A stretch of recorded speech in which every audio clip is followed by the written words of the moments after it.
Abra sua Bíblia, primeiro livro dos Reis, capítulo 13, versículo 11 até o versículo de número 34, que é a segunda parte daquilo que nós já iniciamos na quinta-feira passada, meus irmãos amados. Bom, os irmãos podem passar o slide para a gente sempre observar aonde nós estamos. Pode passar esse. Nós estamos na quinta parte do primeiro livro dos Reis, que trata da divisão do reino e a ascensão da idolatria. À medida que as páginas vão passando, o tempo vai passando, dentro dessa cronologia, nós vamos percebendo que o povo ele vai se desviando cada vez mais. Isso acontece de uma maneira mais clara, assim, mais perceptível no Reino do Norte, que se debandeia mesmo, para longe da vontade de Deus, mas acontece também com o Reino do Sul, ainda que o Reino do Sul tenha ali alguns reis durante a sua trajetória toda, alguns reis mais piedosos do que os reis do Reino do Norte. A verdade é que todos desobedecem a Deus, cada um à sua maneira, cada um de acordo com a sua ênfase, tanto que lá na frente o cativeiro é inevitável, tanto para o Reino do Norte, quanto para o Reino do Sul. Pode passar, meu irmão? Bom, nosso assunto anterior, nós começamos essa narrativa diferente. Nós sabemos que no Antigo Testamento há muitos textos que não são textos assim, de coisas comuns, Por exemplo, as 10 pragas do Egito, que Deus envia sobre o Egito, a abertura do mar. Todos esses textos retratam circunstâncias que são circunstâncias miraculosas, A própria criação de toda a natureza, do homem e da mulher, são eventos que retratam milagres. E também há muitos eventos que, observando essas narrativas, nós ficamos com muitas dúvidas a respeito de uma série de questões. Esse texto é um exemplo disso, esse texto que nós iniciamos, e nós vimos que, versículo 1 até o versículo 10 do capítulo 13, Deus levanta um profeta. A Bíblia não fala o nome desse profeta, como nós vimos, um profeta de Deus, ou homem de Deus, para anunciar juízo contra Jeroboão. Então, esse homem de Deus, ele sai de Judá, do Reino do Sul, até Betel, Reino do Norte, onde Jeroboão estava ali oferecendo um sacrifício idólatra, e ele profetiza contra o altar, e confirma a sua palavra através de sinais miraculosos. Depois Jeroboão tenta ali obter o favor desse profeta de Deus. Ele rejeita porque ele diz que recebeu uma palavra de Deus para não comer nada dali e para voltar para um lugar diferente do qual ele tinha ido. E a história termina aí, pelo menos essa primeira parte que nós vimos, nós tiramos algumas lições a respeito disso. Bom, nosso assunto de hoje, nós vamos ver que esse homem de Deus, esse mesmo profeta de Deus, ele é enganado por um profeta mais velho, que estava lá em Betel. Então, após cumprir a sua missão divina, esse homem de Deus é enganado por um profeta mais velho. Ele desobedece a instrução direta de Deus, resultando em consequências trágicas na sua própria vida. Então, é esse texto que com o qual nós vamos trabalhar hoje. No finalzinho ali dessa sessão, há uma menção à desobediência ainda de Jeroboão, e nós vamos lendo o texto sagrado para que a gente conheça essa história. Aqueles que não conhecem possam conhecer, o desfecho dessa história desse profeta que foi até Betel, e aqueles que já conhecem, nós vamos agora refrescar a nossa memória através da leitura. Pode passar, meu irmão? Vamos ler então o texto sagrado? Morava em Betel um profeta velho. Vieram seus filhos e lhe contaram tudo o que o homem de Deus fizera aquele dia em Betel. As palavras que dissera ao rei, contaram-nas a seu pai. Verso 12, os irmãos podem ler?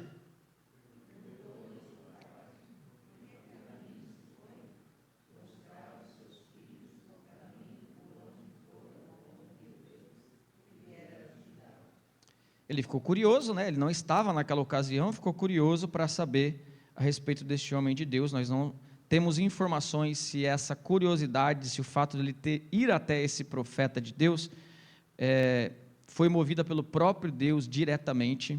Então, ao que parece, foi algo que ele mesmo quis fazer. Versículo 13 diz o seguinte: então disse a seus filhos: albardai-me um jumento, albardaram-lhe o jumento e ele montou.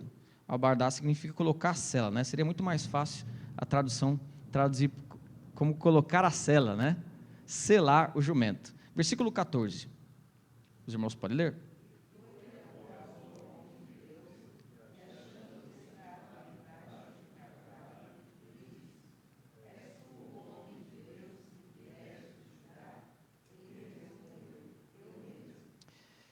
Então lhe disse: vem comigo à casa e come pão. Verso 16, irmãos.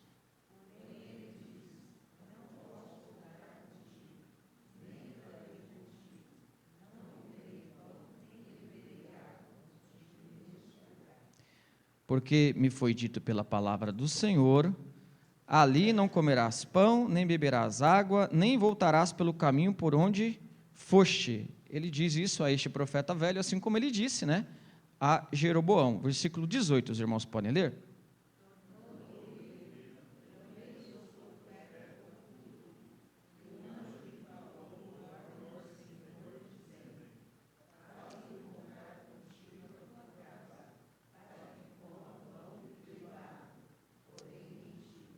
Bom, então o próprio texto demonstra essa mentira, e se não tivesse esse entre parênteses aqui, a gente poderia ficar na dúvida se era mentira ou não, né? Mas o texto ele confirma que este homem mentiu.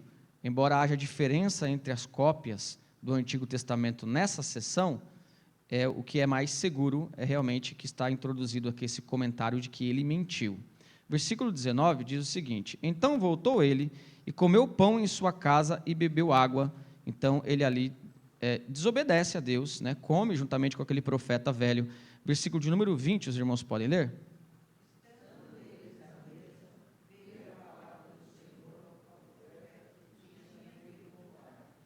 Bom, aqui que o negócio começa a ficar estranho nessa história, né? Até então, um profeta velho do reino do norte, de Betel, tinha enganado esse profeta, esse homem de Deus. Até aqui tudo bem, seria apenas uma mentira, né? Um engano. O problema que traz muitas dúvidas no coração de muitas pessoas, na percepção de muita gente, é que nesse momento que eles estavam comendo, o próprio Deus, ele inspira esse profeta mais velho para profetizar contra o homem de Deus. Então o texto sagrado diz o seguinte: estando eles à mesa, veio a palavra do Senhor ao profeta que o tinha feito voltar, e clamou ao homem de Deus, que viera de Judá, dizendo: assim diz o Senhor, porquanto fostes rebelde à palavra do Senhor, e não guardaste o mandamento que o Senhor teu Deus te mandara, antes voltaste e comeste pão, e bebeste água no lugar de que te dissera: não comerás pão, nem beberás água, o teu cadáver não entrará no sepulcro de teus pais. Verso 23, irmãos, podem ler?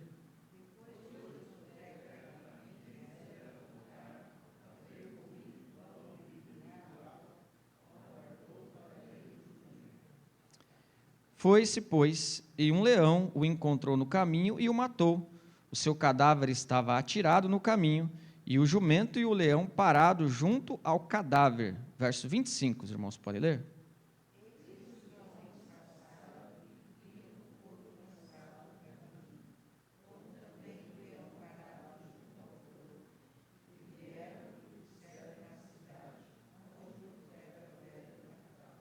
Eles então viram um corpo ali e avisaram o profeta velho, versículo 26. Ouvindo o profeta que o fizera voltar do caminho, disse: é o homem de Deus, que foi rebelde à palavra do Senhor, por isso o Senhor o entregou ao leão, que o despedaçou e matou, segundo a palavra que o Senhor lhe tinha dito. Versículo 27, então disse a seus filhos: albardai-me o jumento, e eles albardaram. Verso 28, os irmãos podem ler?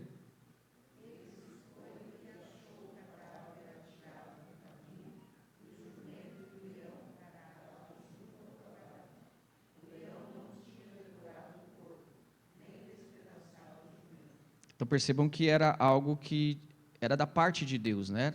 Isso era um sinal de Deus, porque os leões, né, selvagens, aqueles que vivem na natureza, eles despedaçam as suas presas, porque geralmente quando estão com fome, e nem o corpo foi devorado, nem o jumento também foi despedaçado, demonstrando então claramente que era um juízo da parte de Deus para com aquele homem de Deus que desobedecera a mensagem de Deus. Versículo 29, os irmãos podem ler?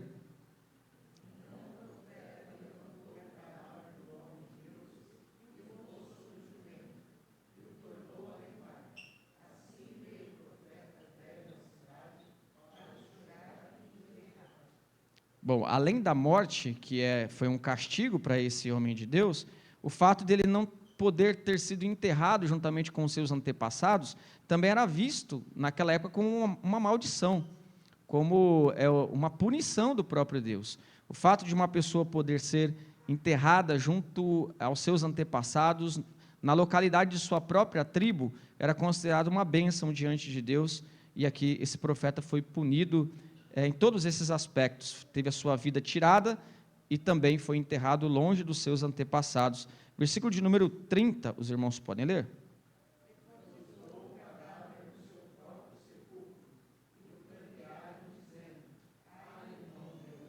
De alguma maneira, o profeta mais velho demonstra aqui algum tipo de piedade diante de Deus, algum tipo de sentimento em relação a esse profeta mais jovem. Nós não sabemos exatamente qual era a motivação desse sentimento, mas o considerava como irmão, o considerava como um profeta, né? E ali entendia que esse profeta era um profeta verdadeiro, era um homem de Deus verdadeiro, só que havia desobedecido a Deus. 31 diz o seguinte: depois de o haver sepultado, disse a seus filhos: quando eu morrer, enterrai-me no sepulcro em que o homem de Deus está sepultado, ponde os meus ossos junto aos ossos dele, porque certamente se cumprirá o que por ordem do Senhor clamou contra o altar que está em Betel e contra todas as casas dos altos que estão nas cidades de Samaria. Verso 33 e 34, nós temos então o desfecho aqui a respeito, pelo menos nesse capítulo, a respeito de Jeroboão, que não se arrependeu mesmo com todos esses sinais. Acaba então a história do profeta mais velho e do homem de Deus. Verso 33 e 34, o capítulo termina da seguinte maneira: depois destas coisas, Jeroboão ainda não deixou o seu mau caminho. Antes, de entre o povo, tornou a constituir sacerdotes para lugares altos, a quem queria, consagrava para sacerdote dos lugares altos. Ele continuou fazendo a sua própria religião, né? Seguindo o seu próprio caminho, com um sacerdócio instituído por ele mesmo. Ele não se arrependeu, mesmo com todos os sinais que Deus havia enviado. E versículo de número 34, os irmãos podem ler, por favor?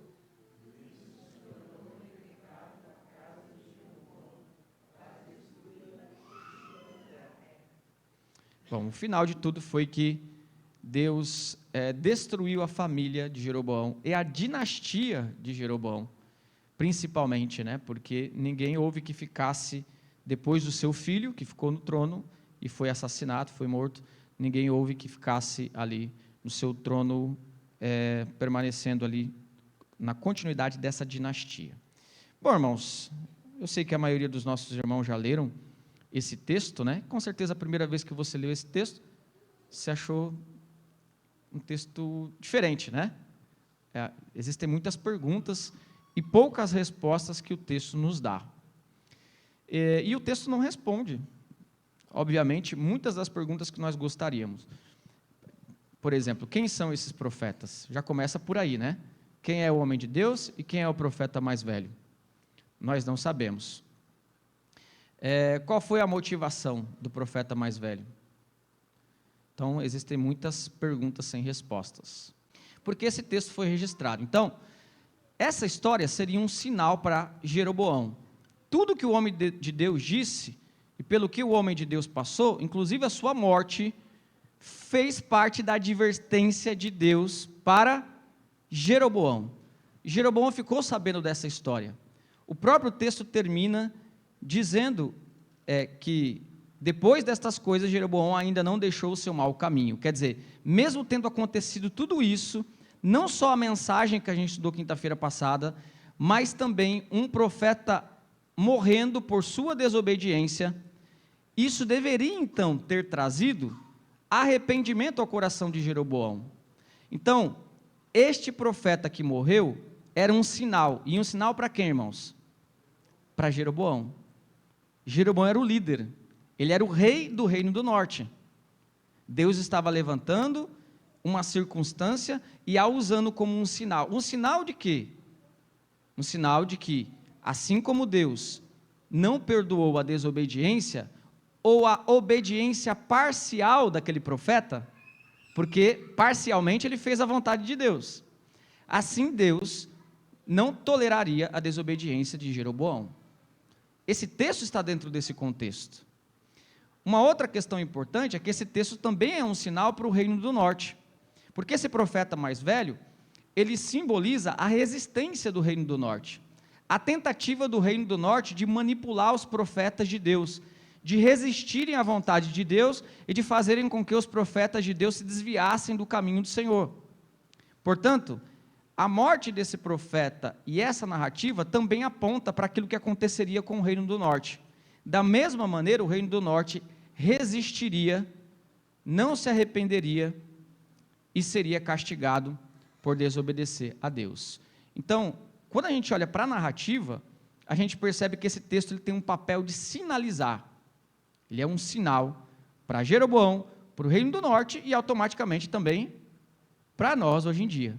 Bom, vamos lá, irmãos? Devemos então ter discernimento espiritual. Então, os irmãos podem ler ali a nossa aplicação embaixo, o texto?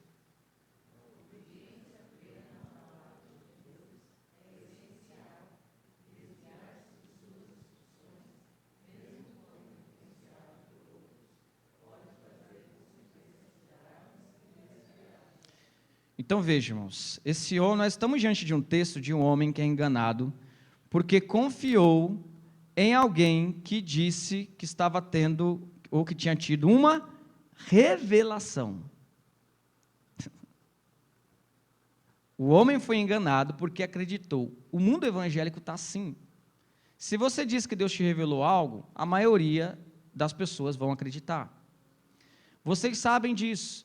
Falsos profetas vão lá no Instagram ou em qualquer rede social e começam a pedir pix e a revelar pessoas, né? Deus está dizendo que determinada pessoa está passando por isso, por aquilo. E muitos vivem disso. Discernimento espiritual, então, é a gente saber separar o que é a vontade de Deus, o que não é a vontade de Deus, o que Deus falou, o que Deus não falou, o que é a verdade, o que é o erro. Nós temos obrigação de questionar, nós temos obrigação de avaliar. A maior parte do mundo evangélico tem medo de avaliar, muito porque muitos desses líderes acabam impondo ali um tipo de liderança, como se tivesse vindo direto de Deus, né? Ali, sobrenatural, e fosse superior às outras pessoas. É claro que a liderança é superior em alguns sentidos, mas não como esses líderes, geralmente pentecostais, neopentecostais, e até pode ser reformados, muitas vezes queiram dizer. Então, nós não devemos temer avaliar, não devemos temer olhar para a Escritura e pensar, poxa, será que isso aqui é bíblico? Alguém que diz falar em nome de Deus? Olha só, 1 João 4,1 diz o seguinte: amados, não deis crédito a qualquer espírito, antes provai os espíritos se procedem de Deus, porque muitos falsos profetas têm saído pelo mundo afora.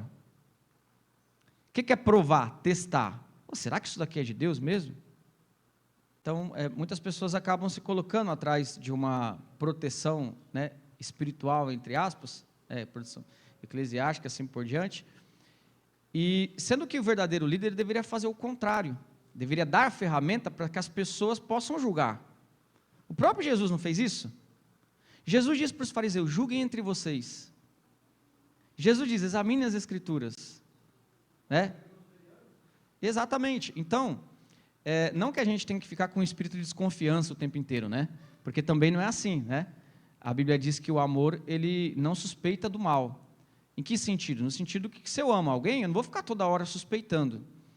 Mas quando se trata de verdades fundamentais, claras, eu devo suspeitar até do meu coração. Poxa, existe uma ordem clara nas Escrituras, e eu não estou com vontade de cumprir. eu devo desconfiar até do meu coração. Por exemplo, o quarto mandamento, está muito claro na Escritura, né? O quarto mandamento diz para guardar o dia do Senhor. Eu devo desconfiar até de mim mesmo. Poxa, acho que quando eu estou me sugerindo não guardar o quarto mandamento por algum motivo, é uma sugestão do meu coração contra a lei do Senhor. Então veja, meus amados, esse discernimento espiritual aqui que a gente está mencionando, não é só para aqueles que dizem, assim diz o Senhor. Mas veja, nem todas as palavras que parecem vir de Deus são verdadeiras. Nem todas as ideias que parecem ser ideias verdadeiras são verdadeiras. Olha a serpente junto com Eva. A serpente não disse assim diz o Senhor. A serpente sugeriu uma ideia, uma interpretação. Então, se nós olharmos para esse texto dentro do ambiente religioso, a gente vai perceber que muitas pessoas são enganadas com pessoas que dizem assim diz o Senhor. Mas se a gente pensar na verdade de uma maneira geral, existem muito mais desafios para nós do que a gente pensa. Ideias que surgem como se fossem verdadeiras. E às vezes nós aceitamos essa ideia. Ontem a gente estava na classe lá dos catecúmenos falando sobre a depravação total, né, que é a doutrina bíblica. Todo mundo concorda que o ser humano é pecador. O problema é quando a gente vai avaliar as ideias do mundo, a gente acaba concordando com ideias que partem do pressuposto de que o ser humano não é pecador. Essas ideias, se elas são mentiras, elas não estão nos tentando a não acreditar na Bíblia? Elas são tão tentadoras quanto a ideia de alguém que diz, olha, eu tive uma visão, um anjo me visitou e está mandando dizer isso para você. Então, irmãos, a gente está correndo muito mais risco do que a gente possa imaginar. Então, meus amados, a gente tem que tomar cuidado. Pregações, pessoas que dizem assim diz o Senhor, conselhos, ideias, por exemplo, há pessoas que confiam tanto na ciência, que uma verdade, quando é dita que é científica, para essa pessoa é como se fosse uma verdade absoluta. Então o diabo não pode usar uma coisa, dando uma roupagem de cientificidade para enganar essa pessoa? Claro que pode. Né? Claro que pode. Eu costumo sempre usar o exemplo poderia usar qualquer exemplo, né, que até os irmãos poderiam dar exemplo nesse sentido. Mas o próprio socialismo, ele nasceu, pelo menos na mente de Karl Marx e Engels, ele nasceu como uma proposta de avaliação científica. Marx considerava a sua ideia não como uma opinião, mas considerava como uma ciência. Então veja, eu dou o nome de ciência para aquilo, e as pessoas que dão um peso, né, para a ciência que não é um peso acima do devido, elas vão se enganar, pensando que aquilo ali é científico mesmo. O apóstolo Paulo, no Novo Testamento, ele fala sobre a falsa ciência. Tome cuidado com a falsa ciência. Por quê? Já naquela época existia coisas que eram verdadeiras e coisas que eram falsas. Então, irmãos, o ponto aqui dessa primeira questão nossa aqui, né? A gente tem que tomar cuidado. Eu fecho aqui também falando dos conselhos. Nem todo conselho que a gente ouve são conselhos que são de Deus, mesmo que a pessoa tenha boa intenção. O exemplo que vocês já conhecem bem, de Jesus, né? Pedro chega para Jesus e diz, Senhor, não faz isso com o Senhor, né? O Senhor não vai morrer, né? Tem dó de ti mesmo. O que Jesus diz para Pedro? Para trás de mim, Satanás. Então, aquele conselho tinha uma boa intenção, entre aspas, mas era totalmente contrário à vontade de Deus, inclusive tinha como origem o próprio diabo. Então, a gente tem que ter discernimento, pedir a Deus discernimento espiritual. Se Deus deu orientações claras na Bíblia a respeito de algo, não tem como a gente abrir mão. Tem coisas que são discutíveis, tem coisas que são indiscutíveis. O profeta tinha recebido a ordem clara de Deus, não era para ele ter retrocedido.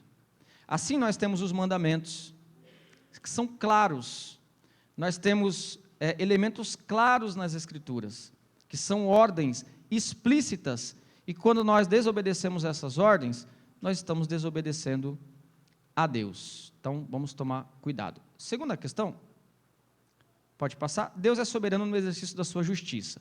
Os irmãos já comentaram alguma coisa aqui sobre isso. Deus, ele julga e ele não tem um compromisso com a nossa justiça. Ele é aquele que usa o próprio pecado humano sem induzir o ser humano ao pecado, né? Que isso fique bem claro, mas ele utiliza o pecado humano para a sua própria glória, fazendo justiça, levantando o ímpio para ferir o outro ímpio e depois punindo o primeiro ímpio. E depois também punindo todos, né? Então, o pressuposto fundamental é Deus é bom e justo e todos pecaram e ninguém é digno da glória de Deus. Portanto, Deus poderia, de uma só vez, destruir toda a humanidade. Mas Ele, na sua misericórdia, ainda proporciona um plano de salvação. E dentro desse plano, pela sua providência, Ele organiza essas coisas conforme lhe apraz. Esse estudioso do passado, ele diz o seguinte, os irmãos podem ler sobre esse texto.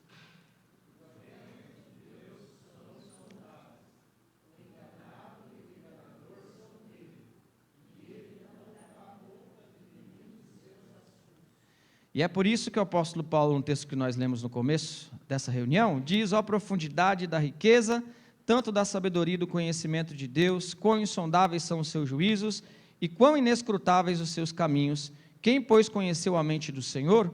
Ou quem foi o seu conselheiro?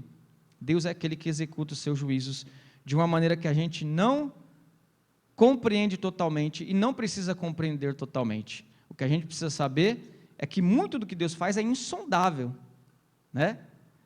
Nós não teremos todas as respostas, mas sabemos que Ele é sempre justo e Ele está conduzindo todas as coisas. E a terceira lição de hoje, irmãos, é igual uma lição que nós tiramos na quinta-feira passada, mas agora nós temos mais elementos para essa aplicação. Nós devemos estar atentos às advertências de Deus. Os irmãos podem ler o texto abaixo?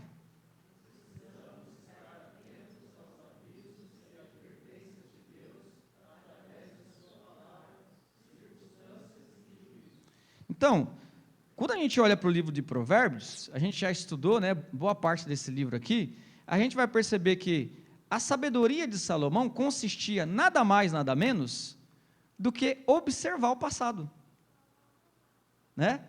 Então, determinada pessoa, ela tem ali um problema com a comunicação, pessoa fofoqueira, não sei o quê, papapá. E aí, Salomão observava que aquele tipo de pessoa, no final das contas, ela ia acabar acontecendo o que com ela? O abismo. O que é isso, então? Observar os juízos de Deus, as circunstâncias. Isso, as circunstâncias e o juízo de Deus sobre as outras pessoas, nos proporciona o quê? Um aviso. Quando a gente observa esses avisos, a gente é sábio. Quando a gente não observa, a gente é o quê? Tolo. Que a gente acaba caindo em erros, os quais já foram avisados por Deus. Olhamos para Jeroboão, ele teve todos os sinais, avisos necessários para se arrepender. Ele, inclusive, tem esse sinal a mais, né, desse texto que nós vimos hoje, aquilo que aconteceu com o profeta. Por isso, irmãos, a gente precisa estar atento. Hebreus 3, 7 e 8, o autor aos Hebreus diz para a igreja, para as igrejas da época, as quais receberam aquela carta, e ele diz: assim pois diz o Senhor, assim pois diz o Espírito Santo, hoje se ouvirdes a sua voz, não endureçais o vosso coração, como foi na provocação, no dia da tentação no deserto. Então, olha só, ouça a voz de Deus, ouça os avisos de Deus, e observe como Deus nos deixou exemplo. Aí ele cita o povo de Deus no Antigo Testamento como um exemplo para nós. Todos esses exemplos que a gente está estudando, irmãos, são mensagens de advertência e de amor para nós. É isso que os pais fazem com os filhos o tempo inteiro, não é verdade? Não faça isso, não faça isso, não faça isso, você fica repetindo, né? O tempo inteiro. Por quê? A ideia é óbvia, você ama, você cuida. Você ama, você quer avisar. Você não se cansa de avisar. E Deus, ele tem, então, infinitas advertências Inclusive, Deus é tão amoroso que Ele tem advertências até depois que a gente peca, né? Ele diz, se arrependa, volte. Deus nos dá advertências para que a gente não peque, e Ele nos dá também orientações para quando a gente peca. Tão amoroso que Deus é. Deus deu advertências para Jeroboão antes dele errar. Olha, se você andar nos meus caminhos, obedecer os meus mandamentos, eu vou fazer isso, vou abençoar você. E Deus deu advertências depois que ele errou. Ó, você errou, você vai sofrer. E Deus deu inúmeras oportunidades para que Jeroboão se arrependesse dos seus pecados. Amém, meus amados? O que é que nós vimos hoje? O homem de Deus é enganado, ele, após cumprir a sua missão, foi enganado pelo profeta mais velho, desobedece às instruções de Deus, resultando nas consequências trágicas que nós vimos. Amém? Vamos orar então, para a gente finalizar essa reunião? Senhor amado, nós te glorificamos, Pai querido, por esse texto sagrado, que foi registrado, ó Deus, e deixado para nossa instrução. Mais do que apenas um texto, é a própria Escritura que foi inspirada pelo Senhor.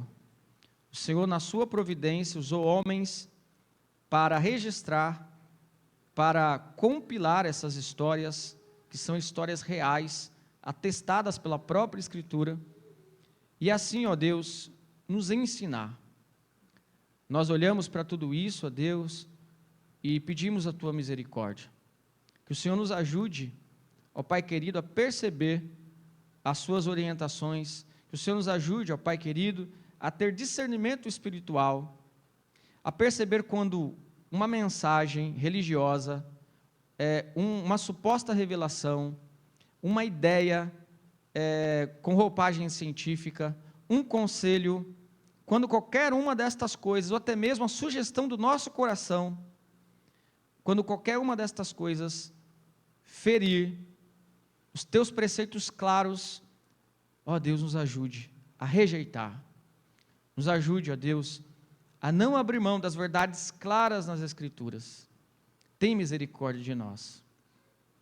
Assim como esses dois profetas, nós também somos usados pelo Senhor.